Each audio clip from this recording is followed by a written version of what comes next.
მოგესალმებით, არასამთავრობო ორგანიზაცია პოზიცია გურამ ადამაშვილი.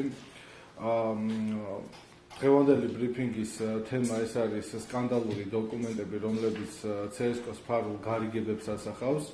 არასამთავრობო ორგანიზაცია პოზიცია აგრძელებს თავისი მიმართულებიდან გამომდინარე სამოქალაქო სექტორის მონიტორინგს და ჩვენ მოვიძიეთ მასალები, რომელიც 2010-2014 წლებში CSKO-ს მიერ საგრანტო კონკურსის ფარგლებში გაცემულ გრანტების სკანდალურ დოკუმენტებს ასახავს. ჩვენი კვლევების შედეგად დადგინდა ფაქტები, რომლებიც კანონდარღვევით მიმდინარეობდა და 16 ესეთი ფაქტი გამოვლინდა და მე მინდა ეს დოკუმენტები გავასაჯარო, საზოგადოებისთვის უფრო გასაგები რო გახდეს, მე მინდა ჩამოვთვალო თითოეული მათგანი სახელი და გვარი თუ რას წარმოადგენენ ისინი და პარალელურ რეჟიმში რა საქმიანობას ახორციელებენ. პირველი ეს არის ზურა ბლუაშვილი, რომელიც დღემდე მუშაობს CSKO-ს საარჩევნო სისტემების განვითარების, რეფორმებისა და სწავლების ცენტრში სერტიფიცირებისა და პროექტების მართვის განყოფილების უფროსად. მას დაარსებული აქვს პარალელურად ორი არასამთავრობო ორგანიზაცია, ერთი ეს არის საარჩევნო გარემოს განვითარების ცენტრი და მეორე სახელმწიფო ტერიტორიული ადმინისტრაციული მოწყობის სტრატეგიული კვლევითი ცენტრი. ასევე აღსანიშნავია ისიც, რომ მის არასამთავრობოებში პარალელურ რეჟიმში მუშაობენ გიორგი დიდიძე, რომელსაც ასევე პარალელურად დაარსებული აქვს არასამთავრობო ორგანიზაცია საარჩევნო სისტემების კვლევითი ცენტრი. ეს ადამიანი გახლავთ ნაციონალური მოძრაობის წევრი, ასევე რომელიც 2000 წლამდე მუშაობდა საქართველოს რეგიონალური განვითარებისა და ინფრასტრუქტურის სამინისტროში რეფორმებისა და ინოვაციის დეპარტამენტის უფროსად.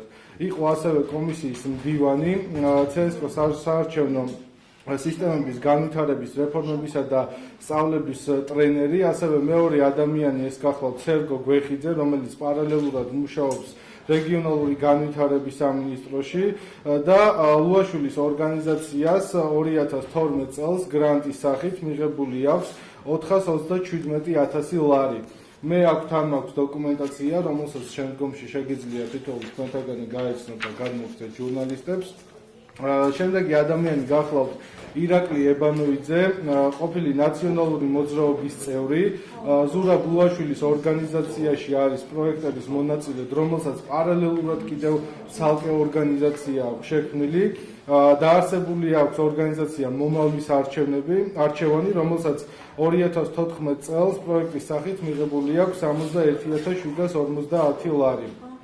მესამე ადამიანი, რომელსაც საეჭვო გარემოებებში გრანტი აქვს მიღებული, ეს გახლავთ ზურა ფრიკაძე და აქ ყველაზე სკანდალური მომენტი არის ის, რომ იგი დღემდე მუშაობს CSKO-ში გადაწყვეტილებების მიმღები პირი პროექტების დაფინანსებაზე, რომელსაც პარალელურ რეჟიმში აქვს თავისი არასამთავრობო შექმნილი ინტერნიუსი საქართველოს და მას გრანტის სახით მიღებული აქვს 59,997 ლარი. შემდეგი ადამიანი ეს გახლავთ გიორგი შარაბიძე, რომელიც დღემდე მუშაობს CSKO-ს თავმჯდომარის მოადგილედ. მას პარალელურად დაარსებული აქვს ასევე არასამთავრობო ორგანიზაცია განვითარებისა და დემოკრატიის ცენტრი და სამი პროექტის ფარგლებში მიღებული აქვს 122,000 ლარი.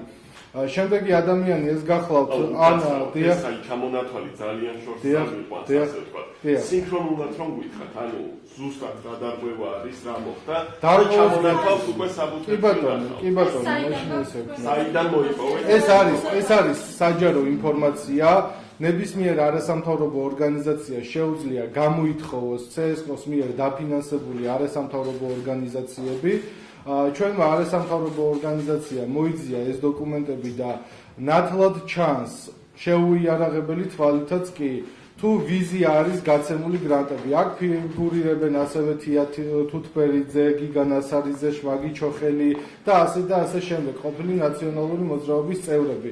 მაგრამ ჩემთვის ყველაზე შემაშფოთებელი და არასამთავრობო ორგანიზაციის პოზიციიდან გამომდინარე გახლავთ ის, რომ ადამიანები, რომლებიც დღემდე მუშაობენ CSKO-ში და რომლებიც არიან გრანტზე გამცემი უფლებამოსილი პირები, მათ პარალელურ რეჟიმში აქვს თავისი არასამთავრობო ორგანიზაციები შექმნილი და ისინი თავის არასამთავრობო ორგანიზაციებს აარსებენ და ყველაზე სკანდალური კიდევ ის გახლავთ, რაც კანონდარღვევა არის ამ შემთხვევაში, რომ პროექტების შესრულებაში, რომლებსაც ეს ადამიანები ახორციელებენ, პარალელურად ეს ადამიანები მუშაობენ სახელმწიფო სტრუქტურებში, სხვადასხვა სამინისტროებში. მე მინდა ერთი ადამიანი უბრალოდ განმარტებისთვის მინდა რომ გავაკეთო ესეთი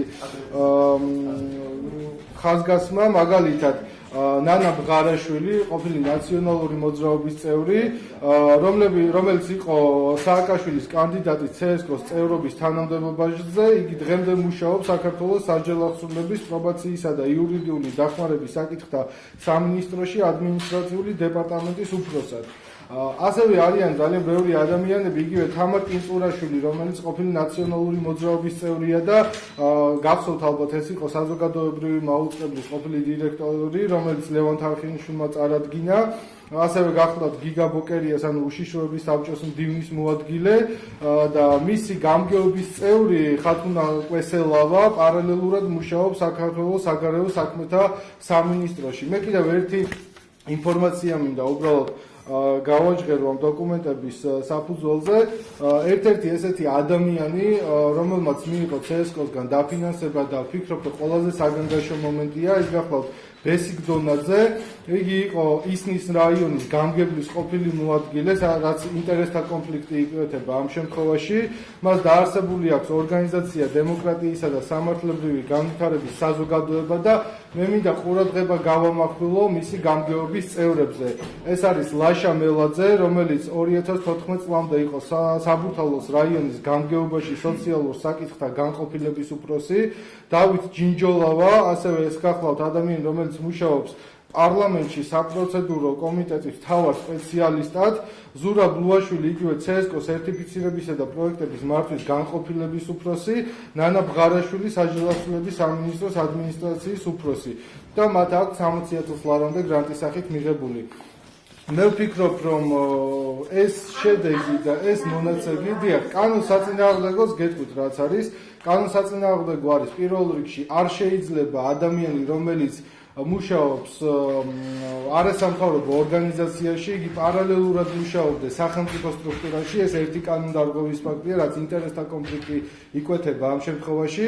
მეორე უხეში კანონდარღვევა არის ის, რომ ადამიანი, რომელიც მუშაობს და პასუხისმგებელია გრანტების გაცემაზე და ხელს აწერს გრანტების გაცემაზე ამ შემთხვევაში, მას თავად აქვს არასამთავრობო ორგანიზაცია დაარსებული და არამც თუ სხვა არასამთავრობო ორგანიზაციას აფინანსებს იმ მიზნით, რომ არჩევნები ჩატარდეს სამართლიანად, არამედ თავის არასამთავრობოში ეკაჩება გარკვეულ თანხებს და ესეც უხეში კანონდარღვევაა, ეს არის ზუსტად თანამდებობის ბოროტად გამოყენება.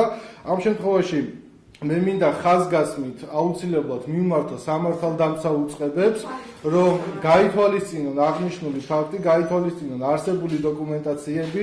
მე მზად ვარ ვითანამშრომლო ნებისმიერ სამართალდამცავ ორგანოსთან, რომელიც დაინტერესდება ამ ფაქტით და მივაწოდო აღნიშნული მასალები, იმიტომ რომ მსგავსი შემთხვევებით ვერანაირად ვერ შევქმნით მომავალ სამართლებრივ საარჩევნო გარემოს. ეს არის ძალიან უხეში კანონდარღვევა და ეს არის ვფიქრობ და მიმაჩნია, რომ არის ძალიან საგანგაშო მომენტი, იმიტომ რომ ქვეყანა ვითარდება, ქვეყანა ადგას დემოკრატიის გზას და ამ შემთხვევაში პარალელურ რეჟიმში მიმდინარეობს ფარულად სხვადასხვა გარიგებები, რომლებიც ასახავს კორუფციის სქემებს. ეს არის კორუფცია, იგივე კორუფცია არის ეს და აქ იკვეთება სხვადასხვა დანაშაული ნიშნები და მიმაჩნია, რომ ბიუჯეტის თანხები, ანუ სახელმწიფო თანხები, ეს არის ხალხის სახელმწიფო თანხები, არ შეიძლება ესე პირადი ინტერესებისთვის გაიხარჯოს და აქ დომინირებს არა დაუშვათ 20 ლარი, 30 ლარი, 100 ლარი, აქ არის 100,000-ობით ლარზე საუბარი და ამ შემთხვევაში პარალელურად კიდევ ერთხელ ხაზგასმით მინდა აღვნიშნო, რომ ადამიანები, რომლებიც გარკვეულ პროექტს ასრულებენ, ისე ადამიანები დღემდე პარალელურად მუშაობენ სხვადასხვა სამინისტროებში, საჯარო უწყებებში და ეს არის ძალიან დიდი უხეში კანონდარღვევა. და კიდევ ერთხელ მინდა მოვუწოდო სამართალდამცავ უწყებებს, რომ გამოიძიოს აღნიშნული ფაქტი და დროულად მოხდეს შესაბამისი რეაგირების აღდგენა.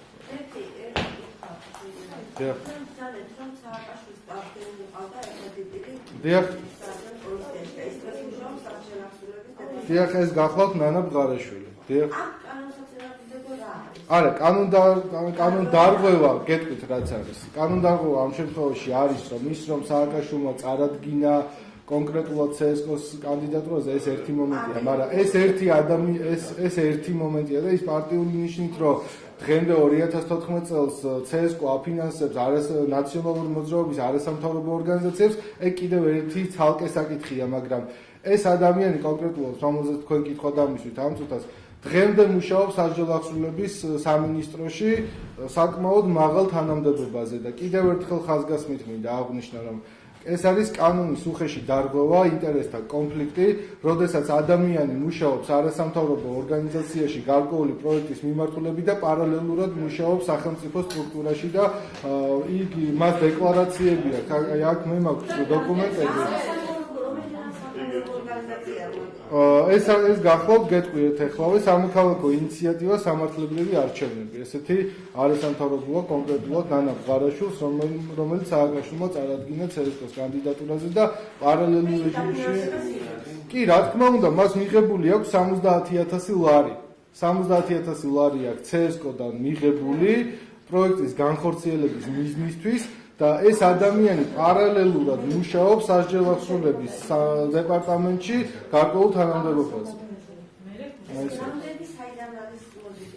გრანტები ოფიციალურად 2013-2014 წელს ოფიციალურად გაცა ცენტრალურმა საარჩევნო კომისიამ, მათ რა თქმა უნდა ამის უფლება აქვთ იმისთვის, რომ ქვეყანაში შეიქმნას სამართლიანი გარემო, ეს არის სახელმწიფო ბიუჯეტის ფულია ეს ყველაფერი, მაგრამ ეს უნდა მოხდეს კანონიერების ფარგლებში, ეს უნდა მოხდეს მიზანმიმართულად იმისთვის, რომ ქვეყანაში ერთხელ და სამუდამოდ დამკვიდრდეს სამართლიანი საარჩევნო გარემო.